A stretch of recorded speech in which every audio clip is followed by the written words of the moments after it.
And from there, the next day rolls around, we wake up, we're doing our thing, and about 2 hours before my sound check time at 12:15, I get a phone call, and I'm told, "Hey, so we're like really busy, and we're running kind of late. So I think what we're gonna have to do is like cancel your sound check. Um, we'll just do a line check an hour before your performance." I was like, shit, how am I supposed to walk around the stage with my in ears and test everything to see if it's okay with the levels and take my time with sound check if I don't even has one? But no blame to the Heineken Regatta team, or the tech team by any means. It happens. It happens at events here. It happens at events everywhere, and that's just part of the game. As an artist, you've got to be prepared for things not to go the way they're planned. What's up? My name is Big Lou, and this is the Big Lou Podcast. I'm an independent musician based in London, Ontario, born and raised in the Caribbean, working on building my craft and taking Big Lou, the brand, the project, and making it as big as possible. Still working on my intro, though, so without wasting any more time, let's get right back to the story. I actually find it really scary when things go all according to plan, because then I'm anticipating something hitting the fan, shit popping off somewhere. Um, so yeah, you just got to be prepared for something to not go the way it was supposed to go, because that's not the way it was supposed to go. You know what I'm saying? So ultimately, there was no sound check, and we ended up just kind of chilling during the day. I didn't want to go to the beach, despite it being a gorgeous day, because the sun and it takes your energy. And I'm kind of introverted. I like to like sit down and collect my energy because I'm about to emit a huge, massive amount, and I wanted to make sure that everything was good for that. So I just did a little bit of, excuse me. I just did a little bit of work, hung out with the crew at home, relaxed, and did my thing until we arrived. Once we arrived, the energy was unreal. I arrived with Cynthia. My family came a little bit later because we had to be there to like sort things out, meet with the dancers and all that. And already the energy was insane. Compared to the night before when Allison Hines was on, it was that busy at the beginning. That said, the Sunday was the main day. It was the final awards show, and the Whalers were headlining that night. So people were there for multiple reasons, and they were there in numbers.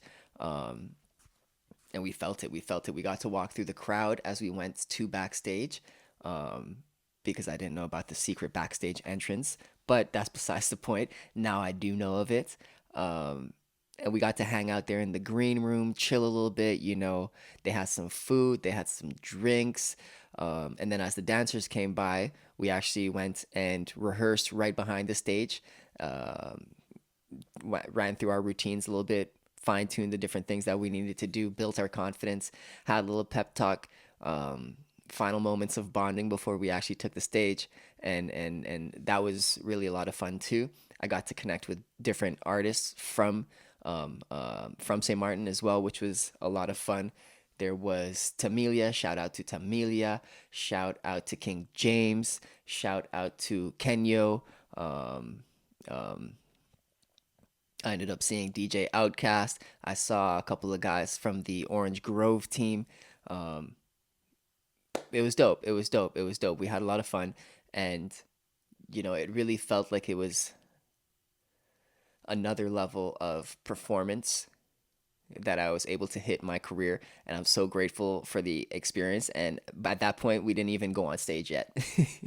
But that was dope, and it's all part of it. I wanted to be as present in every step of it, and not just like have the performance come and go, and then just kind of black out for the experience. So that's why I'm kind of going into all the details, because I loved it so much, and I wanna reminisce on it for myself in the future.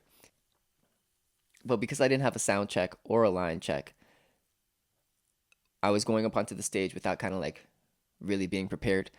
And my in ear, we tested it for like 10 seconds before. with a different pack, and then when I went back, they switched out my pack, so I never really tested it, and I didn't at all test my microphone. So that was minor stressful, but just sharing this because things like that happen sometimes. Um, and so as I was being introduced to go up on the stage by G Money, he's like, "Put your hands together for Big Lou." I'm standing behind like four or five people at the top of the stairs, and I'm trying to get on the stage onto the stage, but they're not moving. So I'm like sneaking my way through, and I'm saying, "Yo, what's up, St. Martin? My name is Big Lou." Um, and I can't hear it in my in ears, and I'm pretty sure only one of the speakers were working. So I have to point to the DJ, and I point to the microphone. If you watch the video, I point to the microphone and I go up. Um, and then he turns on the mic fully, or he turns up the speakers a little bit. I don't know who it was, the DJ or the sound engineer or something. Um, but then it turns on for the rest of the crowd, but I still can't hear it in my in ear. I just hear a little bit of my music, which was good, but I didn't want to hear my own voice. Um, but by that point, they got 4,000 plus people in front of you, and you're bouncing around and you're rapping. You're not gonna just stop, be like, hold up, hold up, hold up. Can we like start over? That's not an option. Um, that's why you do sound check and all those kinds of things ahead of time. But that's also why you just show up prepared to do your best with whatever happens. And there have been many situations before where the sound wasn't good and I just kind of kept on going. There have been situations where I stopped it as well. As the professional, you make that decision, and you determine what the situation really calls for. In this situation, the audience could hear it fine. I was the one that's struggling, so I went forward with it. But if it was bad quality for the audience, I probably would have suggested stopping it and trying something. But thankfully, it was super smooth from the outside. Um, and the little hiccup on my end was very easily manageable.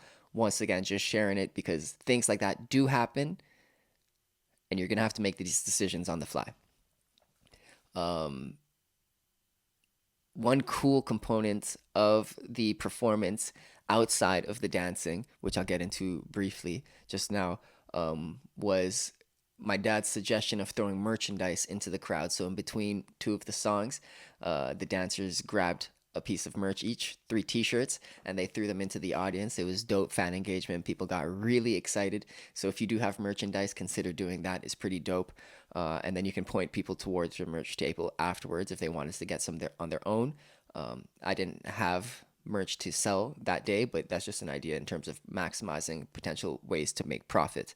Um, but outside of the merchandise toss, the dancers, incorporating dancers into my performance was probably one of the best decisions I made, at like from the very beginning.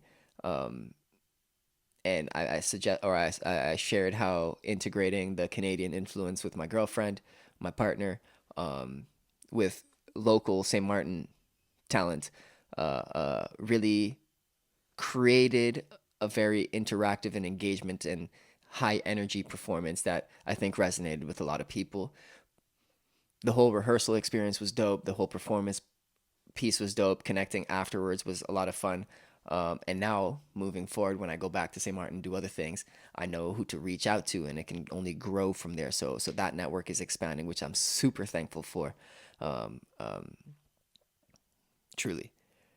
After the experience, we jumped off stage, gave each other hugs, decompressed a little bit because it was a lot of energy and you're still feeling it. It's not like a switch you just turn off.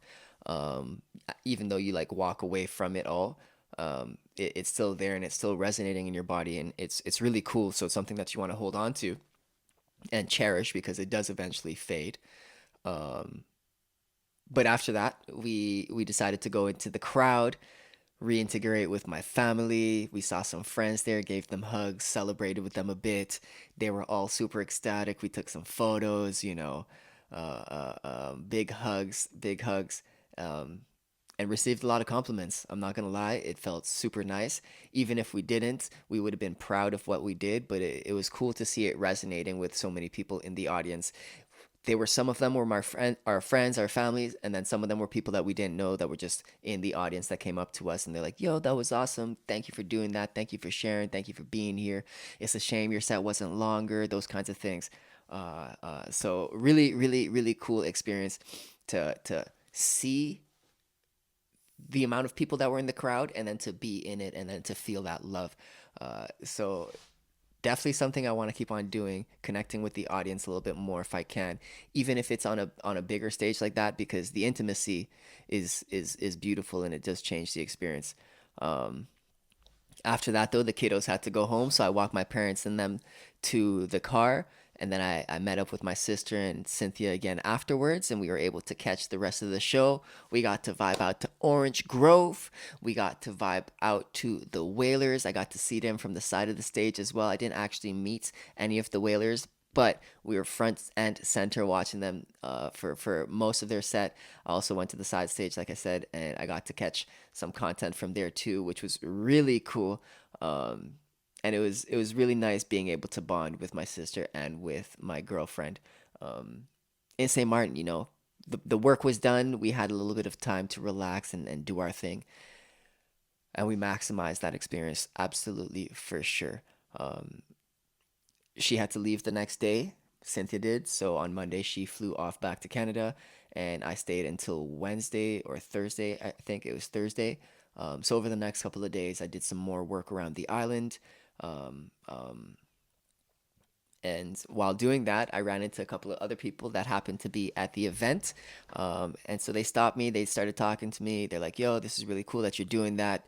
Um, and it was just really nice to receive the love. It was at the bank. It happened. It was at the airport before I left. It was at the beach. Uh, so everything that we're doing is actually working. And I'm just grateful. And I'm going to keep on doing it because I'm having fun. I'm having fun. And who's not trying to have more fun? I guess this is my outro. If you enjoyed this, I'll be chatting more about stuff soon. Educational, inspirational, entertaining. We're just gonna have some fun. This is the Big Lou podcast. I'm Big Lou. I hope you're having yourself a great day. I love you. Ciao, ciao. Peace.